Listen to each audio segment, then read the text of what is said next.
Hi guys, welcome to AR trader. ఈరోజు మంగళవారం కాబట్టి మనం నిఫ్టీలో ట్రేడ్ చేస్తాం. ఎందుకంటే సెన్సెక్స్లో ఎక్స్పైరీ కాబట్టి టీటాటీకి ఎక్కువ ఉంటుంది. సో ఈరోజు మార్కెట్ని ఒక 5 మినిట్స్ అబ్జర్వ్ చేద్దాం. అబ్జర్వ్ చేసి మనం ట్రేడ్ని అయితే ప్లాన్ చేద్దాం. ఓకే గైస్, మన ఇండికేటర్స్ అన్నీ రిమూవ్ అయిపోయి ఉన్నాయి. ప్రజెంట్ ఫస్ట్ ఆ ఇండికేటర్స్ని అయితే మనం యాడ్ చేసుకుందాం. నేను ఎక్కువగా స్మూతింగ్ మూవింగ్ యావరేజ్ యూస్ చేస్తాను. అది ఒక డిలీట్ అయిపోయింది. దాన్ని ఒకసారి మనం అడ్జస్ట్ చేసుకుని, అలాగే ఒకసారి నేను సిపిఆర్ కూడా యూస్ చేస్తాను. ఆ సిపిఆర్ కూడా రిమూవ్ అయిపోయింది. ఒకసారి అన్ని సెట్టింగ్లన్నీ చేసుకుని మనం ట్రేడ్ని అయితే ప్లాన్ చేద్దాం. మార్కెట్ అయితే కొంచెం కన్ఫ్యూజ్గానే ఉంది. 24,900 అలా ట్రేడ్ అవుతుంది.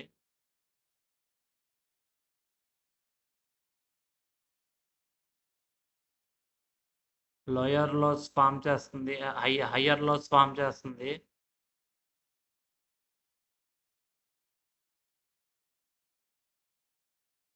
కొంచెం కన్ఫ్యూజ్గా ఉంది, క్లారిటీ అయితే లేదు మార్కెట్ ఈరోజు. చూద్దాం, కుదిరితే ఒక చిన్న ట్రేడ్ తీసుకుందాం.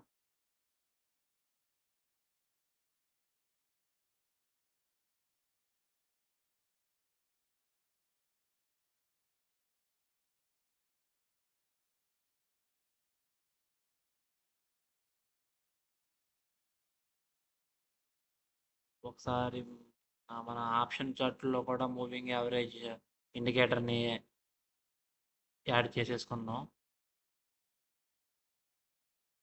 మూవింగ్ యావరేజెస్ వచ్చేసి నైన్ నైన్ లెంత్ యూస్ చేస్తాను.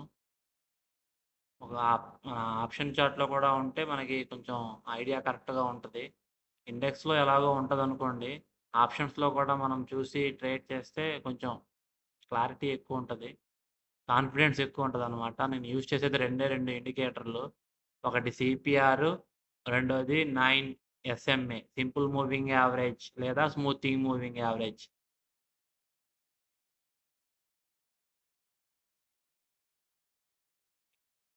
ఓకే, సిపిఆర్ని కూడా యాడ్ చేసేసుకున్నాం. సిపిఆర్ ఏంటంటే నేను స్టార్టింగ్లో ఒకసారి అలాగా చూసుకుని, ఓకే మార్కెట్ ఇవాళ ఎలా ఉంటుంది అని ఒక చిన్న అంచనా కోసం సిపిఆర్ని చూస్తాను. తర్వాత దాన్ని హైడ్ చేసేస్తాను. ఇంకా మనకు సిపిఆర్తో పని లేదు. లైవ్ మార్కెట్లో మనం ట్రేడ్ మ్యాక్సిమం ఎగ్జిక్యూట్ చేసేది 9 SMA, సింపుల్ మూవింగ్ యావరేజ్ మీదే. నిఫ్టీ అయితే నేను 24,800 వరకు ఫాల్ ఉంటుందని ఎక్స్పెక్ట్ చేస్తున్నాను.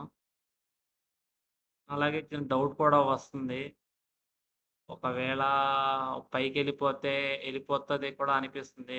కానీ మార్కెట్లో మాత్రం డైరెక్షన్ మాత్రం కిందకి కనిపిస్తుంది. కిందన పెద్ద గ్యాప్ డౌన్ ఉంది, గ్యాప్ అప్ అయి పెద్ద గ్యాప్ ఉంది. ఆ గ్యాప్ అంతటిని కవర్ చేస్తుందని నేనైతే ఎక్స్పెక్ట్ చేస్తున్నాను.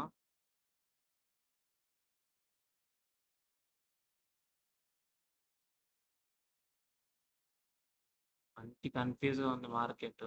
పైకి వెళ్తుందో కిందకి వెళ్తుందో ఏం అర్థం అవ్వట్లేదు. కాల్ ఆప్షన్లో అయితే 5 మినిట్స్లో ఒక స్వింగ్ అయితే కనిపించింది.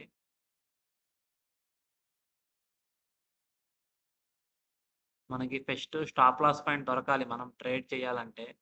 అది కాల్ సైడ్ అయినా అవనివ్వండి, పుట్ సైడ్ అయినా అవనివ్వండి, మనకి ఫస్ట్ స్టాప్ లాస్ పాయింట్ దొరకాలి. ఆ స్టాప్ లాస్ అనేది మ్యాక్సిమం స్వింగ్ లోస్, మనం ఏ టైం ఫ్రేమ్లో చేస్తున్నామో ఆ టైం ఫ్రేమ్ యొక్క స్వింగ్ లోస్ అయితే మన స్టాప్ లాస్ అయితే పర్ఫెక్ట్గా ఉన్నట్టు గాయస్.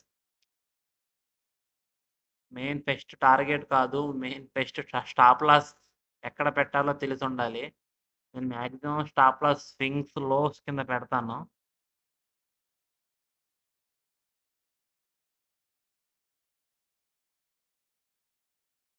ఇంకా క్లారిటీ అయితే ఏం రాలేదు. కాల్ సైడ్ అయితే ఒక మంచి స్వింగ్ వచ్చింది.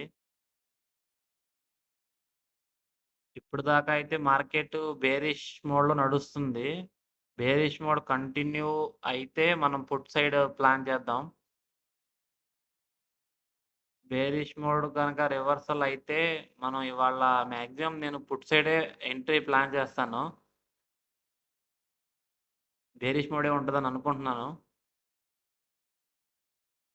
చూద్దాం ఒకసారి ఆప్షన్ని 1 మినిట్ టైం ఫ్రేమ్లో చూసి, ఏదైనా మనకి తక్కువ స్టాప్ లాస్ పాయింట్ పెట్టేది ఏమైనా దొరికితే మన స్టాప్ లాస్ని పెట్టి మనం ట్రేడ్ని కొనసాగిద్దాం.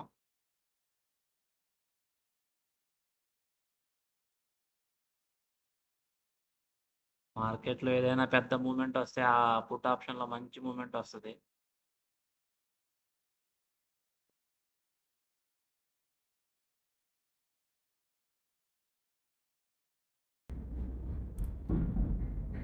చూద్దాం గాయస్, మంచి ట్రేడ్ అవకాశం వస్తే ఖచ్చితంగా చేద్దాం.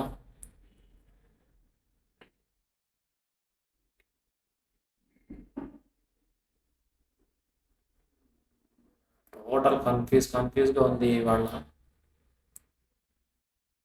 కాల్ సైడ్ ట్రేడ్ చేయాలా, పుట్ సైడ్ ట్రేడ్ చేయాలా అనేది ఏం కొంచెం క్లారిటీ రావట్లేదు. మ్యాక్సిమం కిందకి పడదని అనుకుంటున్నాను. పుట్ సైడ్ మంచి స్టాప్ లాస్ పాయింట్ దొరికితే పుట్ సైడ్ ఎంట్రీ ప్లాన్ చేస్తాను.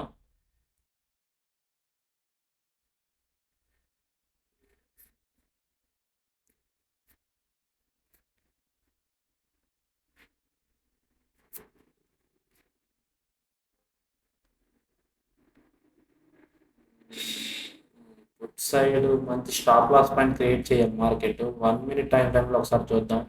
ఏమైనా మంచి స్టాప్ లాస్ పాయింట్ కనుక 1 మినిట్ టైం ఫ్రేమ్లో క్రియేట్ చేస్తే ఓకే. ఇక్కడ చూడండి గాయస్, మార్కెట్లో మంచి 2 డబల్ టాప్ సింక్స్ క్రియేట్ అయ్యాయి. కిందన 2 లోలు ఫస్ట్ 1 మినిట్లో ఒక సింగ్ లో కన్నా ఇంకో సింగ్ లో సమానంగా ఉంది. సో మన స్టాప్ లాస్ పాయింట్ అయితే దొరికింది. ఆ సింగ్ లో మన స్టాప్ లాస్ ఉంటుంది. చిన్న స్టాప్ లాస్తో ఒక ట్రేడ్ అనేది ప్లాన్ చేద్దాం.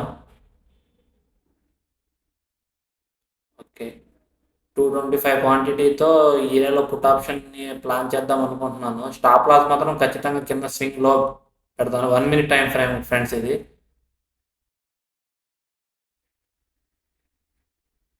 నిఫ్టీ 24,800 వరకు వస్తుందని అనుకుంటున్నాను.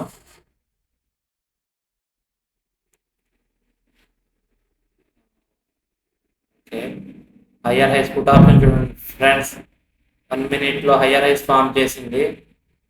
ఆప్షన్ చార్ట్ హయ్యర్ లో కూడా ఫామ్ చేసింది. ఓకే, ఈ ఏరియాలో మనం పుట్ ఆప్షన్లో ఎంట్రీ ప్లాన్ చేద్దాం.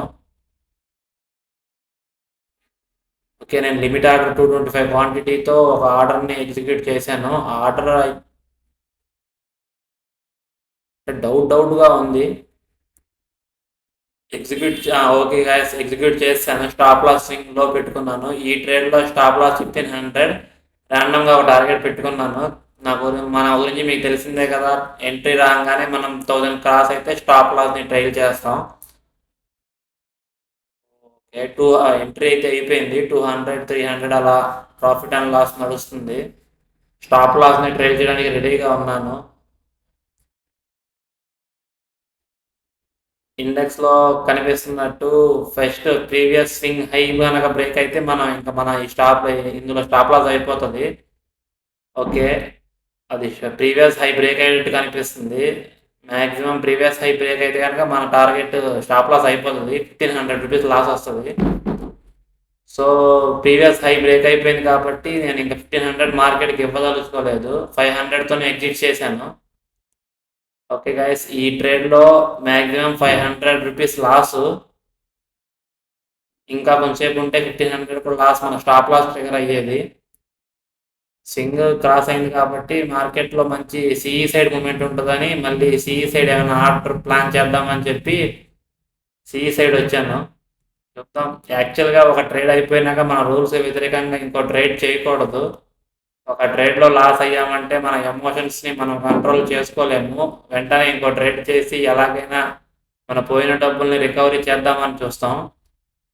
ఒక ఎంట్రీ అయితే పెట్టాను కానీ దీంట్లో స్టాప్ లాస్ కరెక్ట్గా లేదు. స్టాప్ లాస్ వచ్చేసి 3000 వరకు లాస్ వచ్చేస్తుంది. ఇంకా మనం సిస్టమ్ ముందు కనుక కూర్చుంటే ఖచ్చితంగా ఎమోషనల్ ట్రేడ్ అయితే చేసేస్తాం. సో నేను అందుకనే ఇంకా ఎటువంటి ట్రేడ్ చేయాలనుకోలేదు.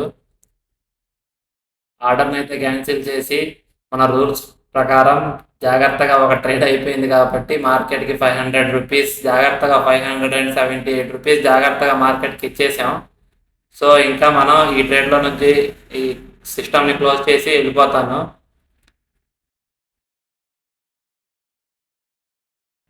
ట్రేడింగ్లో సక్సెస్ అవ్వాలంటే ఫస్ట్ ఆఫ్ ఆల్ రూల్స్ని ఖచ్చితంగా ఫాలో అవ్వాలి.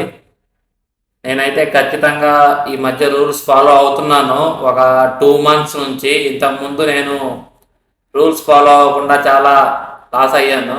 ఈ 2 months నుంచి మంచి ప్రాఫిట్లో ఉన్నాను. వీడియో కనుక మీకు నచ్చినట్లయితే లైక్ చేసి ఛానల్ని సబ్స్క్రైబ్ చేసుకోండి. Okay guys, bye. రేపు మళ్ళీ చక్కటి వీడియోతో మళ్ళీ మీ ముందుకు వస్తాను.